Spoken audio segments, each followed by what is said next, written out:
आज मैं भारत के एक महान योद्धा, धर्म योद्धा महाजी सिंधिया साहब के विषय में बताना चाहता हूं। पानीपत का तीसरा युद्ध जो 1761 में कहीं के अहमद शाह अब्दाली और मराठों के बीच में लड़ा जाएगा।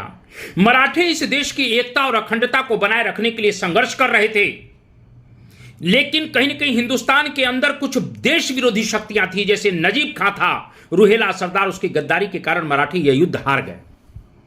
इस युद्ध में जनको जी सिंधिया साहब की शहादत होती है और महाजी सिंधिया साहब घायल होकर इस युद्ध से निकलते हैं, लेकिन उनके हृदय में अपमान की आग जल रही थी और अंततः कहीं कि मराठों की खोई हुई प्रतिष्ठा को पुनः प्राप्त करने के लिए महाजी सिंधिया साहब ने अपनी शक्ति को संगठित किया, ग्वालियर को केंद्र बनाया, अपनी सेना को आधुनिक तरीके से कहीं कहीं एक तरह से प्रशिक्षित करके तैयार किया और दिल्ली पर पुनः धावा बोला।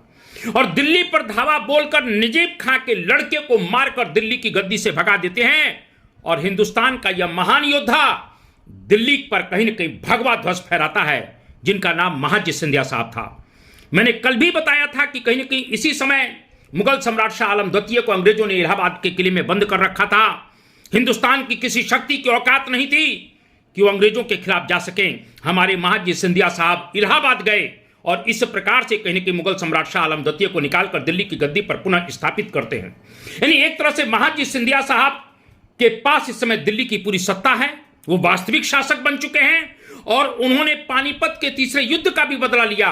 उसके पश्चात रुहेलखंड पर हमला करते हैं और जिस कहीं ना कहीं निर्दयता के साथ, जिस गद्दारी के साथ कहीं न कहीं रुहेलों ने अहमद शाह अब्दाली का साथ दिया था, उसी निर्दयता के साथ रुहेलों की हत्या की जाती है और पानीपत का तीसरे युद्ध का बदला हमारे महाजी सिंधिया साहब लेते हैं।